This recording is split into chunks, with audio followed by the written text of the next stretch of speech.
안녕하십니까. 2025년 1월 22일 최병목의 팩트 시작하겠습니다. 자, 민주당이 어제 여론조사 검증 및 제도 개선 특위라는 걸 만들었습니다. 그리고 1차 회의를 열었는데요. 이걸 왜 만들었을까요? 갑자기 여론조사를 검증해야 할 이유가 있을까요? 있죠. 왜? 최근에 민주당에 대한 부정적 여론 내지는 민주당의 지지율 지속적인 추락 이런 것들이 있었거든요. 그런 것들이 확인됐는데 믿고 싶지 않은 거죠. 그러니까 바로 조작된 거 아니야?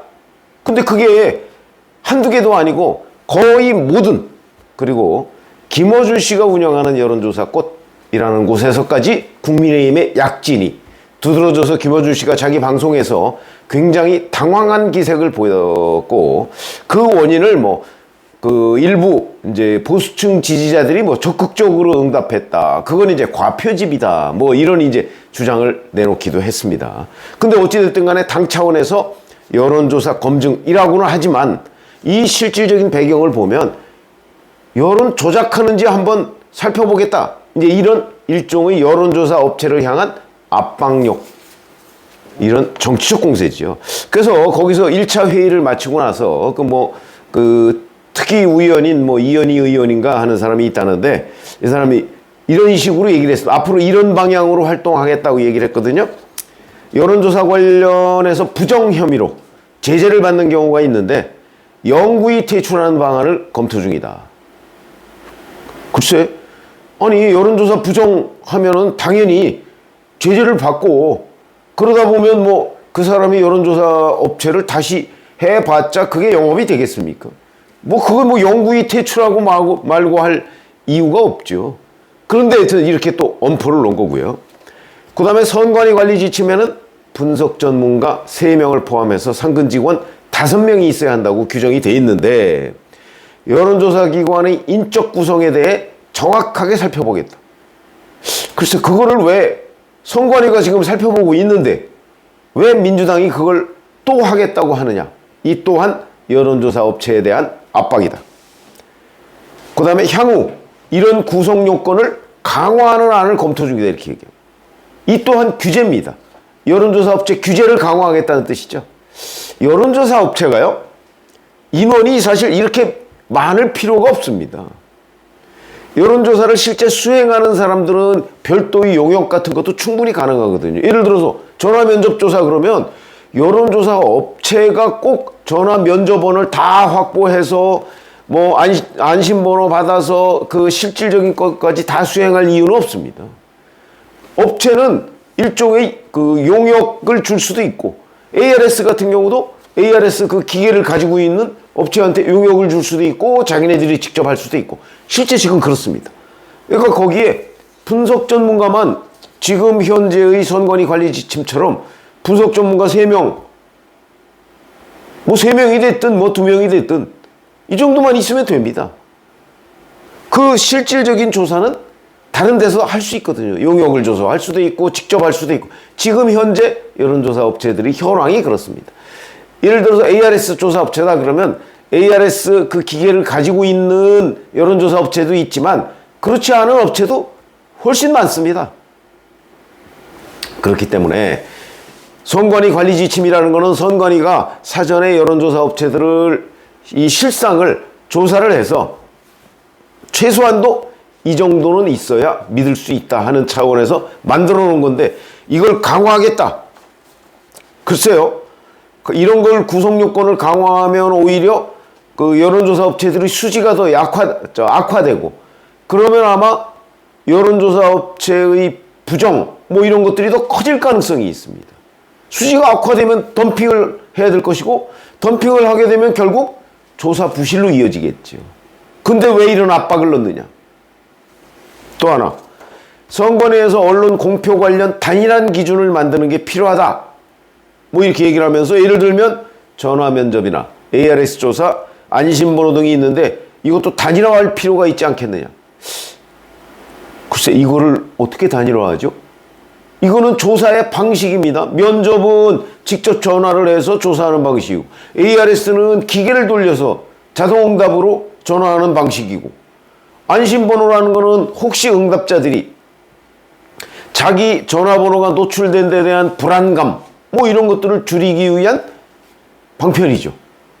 그나마 굉장히 많이 개발된 방식입니다. 이걸 단일화하겠다고요? 어떻게 단일화한다는 얘기죠? 이 모든 것이 사실은 따지고 보면 민주당이 불리한 여론조사 결과가 속속 나오니까 이걸 통해서 여론조사 업체를 압박하고 그 다음에 이제 심하게 얘기하면 여론 검열을 하겠다. 이런 얘기에 불과한 겁니다. 이게 이른바 여론조사 검열이죠. 근데 이렇게 검열해봤자 효과는 없을 겁니다. 왜? 여론조사 업체를 압박하는 효과는 있겠지만 기본적으로 이거는 응답자들이 문제거든요. 응답자가 예를 들어서 ARS 같은 경우 자기가 60대인데도 불구하고 나 40대다 라고 주장하면 검증할 방법이 없습니다.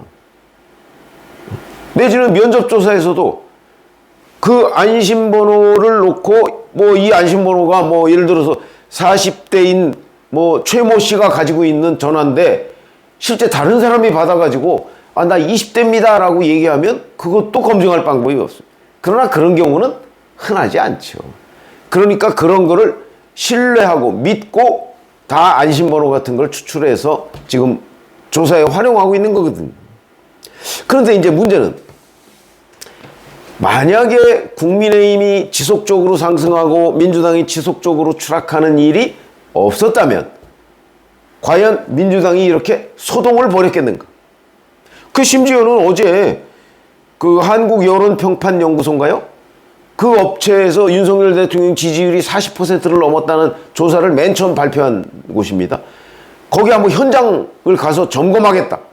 검열이죠, 검열. 검열입니다. 그 계획을 밝혔다가 어제 돌연 취소했습니다. 왜 그런가 봤더니 이미 선관위가 12월 4일인가 한 달도 훨씬 전이죠. 이 업체를 실사한 적이 있다고 하더군요. 그 결과도 안 보고 한번 가겠다.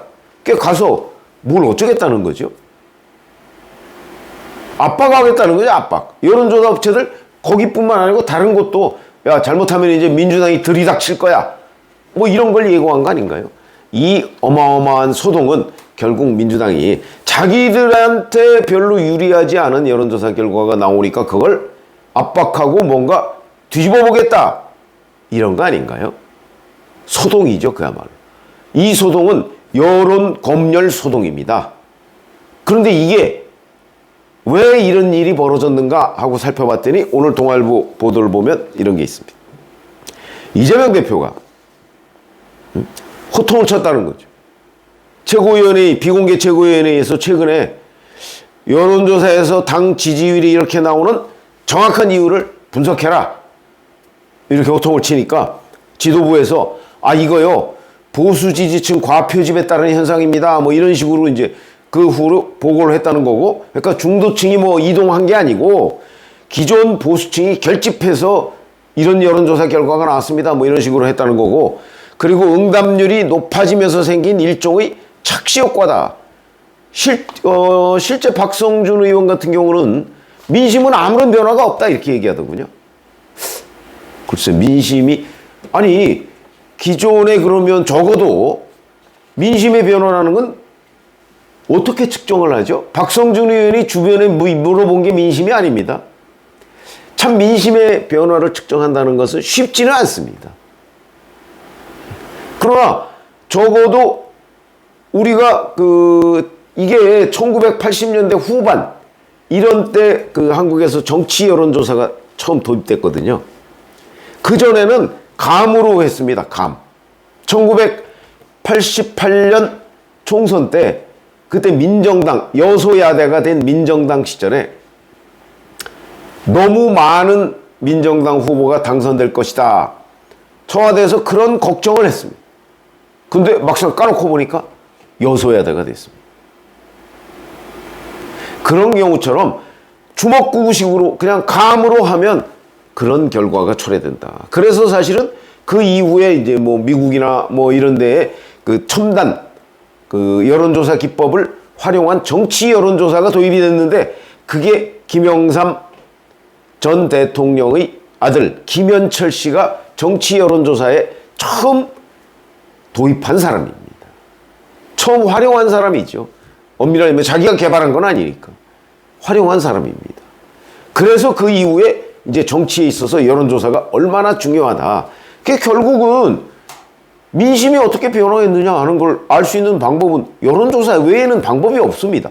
뭐 자주 틀리지만 그래도 그 방법밖에 없다. 근데 지금 그거를 압박하겠다. 내지는 그거를 자기한테 유리한 쪽으로 해석하거나 뭐 또 그런 쪽으로. 실제 민주연구원도 그 이후에 이렇게 얘기했다고 합니다. 윤석열 대통령 체포와 구속 후유증으로 보수층이 결집하면서 여론조사에 적극 참여한 효과가 반영된 것이다. 범야권인 민주당과 조국혁신당을 합치면 여전히 10%포인트 정도 국민의힘을 앞서는 상황이다. 이 야권 지지층이 추후 결집하면서 지지율 격차가 다시 벌어질 것이다. 이렇게 야권 지지층, 민주당 지지층이 다 이제 지금은 결집을 안 하고 있는데 결집하면 이거 또다시 뒤집어진다. 현재도 조국혁신당 합치면 10%포인트 이상 그 차이가 난다. 뭐 이런 주장입니다. 정말 그런가요? 지난주 발표된 갤럽 기준으로 따지면 39대 36이었습니다. 근데 조국혁신당이 4%였습니다. 그러면 41대 39입니다. 40대 39죠. 붙은 거죠. 근데 우리 한번 이런 것을 아니 민주연구원의 주장이 전적으로 틀렸다. 저 그렇게 생각하지 않습니다. 과표집 적극적인 응답 있죠. 있습니다. 그리고 조국혁신당 착시 무슨 얘기냐면 조국혁신당을 지지한다고 답변한 사람은 실질적으로 대선에서 민주당을 지지할 겁니다. 그거 맞습니다. 그러나 이런 게 그러면 지금 이제 비상계엄 선포 전과 지금 현재가 비슷해졌다. 이런 거거든요. 근데 그러니까 지금 현재 민주당이 엄청나게 밀리고 있다. 이건 아니라는 거죠. 그거는 전 동의합니다. 제가 취재를 해봤더니 그거는 맞습니다. 그러나 문제는 적극적인 응답자들이 나중에 선거에 가면 적극적인 투표를 할 것이다. 이것도 맞습니다. 그러면 여론조사가 완벽하게 틀렸다 보기 어렵고 보다 더 근본적인 문제는 윤석열 대통령의 탄핵 국면 여기서 수많은 그 여권의 패착 아시다시피 우왕좌왕하고 있고 지금도 약간 입장이 어정쩡하죠. 그런 부분에 대해서 국민들이 좋게 평가할 리가 없다는 것이 저희들의 상식적인 분석이었습니다. 그러니까 만약에 저희들의 분석이 맞았다면 지금 민주당이 아마 20%포인트 이상 국민의힘을 앞서야 정상입니다. 근데 붙었습니다. 조국혁신당까지 합치면 국민의힘과 거의 똑같다 지금. 그러면 결국은 20%포인트 정도를 민주당이 잃었다는 얘기가 되는 거죠. 그게 지금 민주당이 아무 걱정도 안 해야 될 이유가 되나요? 그렇기 때문에 뭐 민주당이 이렇게 우왕좌왕하고 이 이른바 그 여론 조작 소동 이런 걸 벌이게 된 이유가 이재명 대표의 지시 때문으로 보이는데, 자 그런데 문제는 이렇게 소동을 벌여서 압박을 한다고 이제는 뭐 카톡 검열한다더니 이제는 여론조사까지 검열해? 이런 그 프레임에 휘말릴 가능성이 대단히 높습니다. 이런 소동이 이재명 대표로부터 비롯됐는데 이재명 대표는 왜 이렇게 불안감을 가질까요? 당연하죠. 본인이 사실은 지금 월등히 앞섰어야 되는데 그렇지 못하다. 그건 뭐냐? 이재명 대표 본인 때문이죠. 제가 이재명 역풍 얘기를 계속했습니다. 그에 대한 불안감으로 이렇게 지금 국민의힘 지지층이 결집하고 그것이 여론조사 결과로 나오고 있는 겁니다. 여론조사 뭐 업체가 조작해서 그런 게 아니고요. 그래서 이 모든 소동의 중심에 이재명이 있다. 근데 그거를 자꾸 다그치면 결국은 민주당 사람들은 마치 여론조사가 조작된 것처럼 이렇게 대책을 내놓을 수밖에 없는 것 아닌가. 그래서 이 모든 소동의 중심에 이재명 대표에서 비롯됐고 이재명 대표로 인해서 이런 지금 민주당의 소동이 빚어졌다. 이런 말씀을 드립니다. 아마 앞으로도 이런 추세가 만약에 계속된다면 그러면 더 큰 소동이 벌어질 수도 있겠다 싶은 예상을 충분히 할 수 있을 것으로 보입니다. 고맙습니다.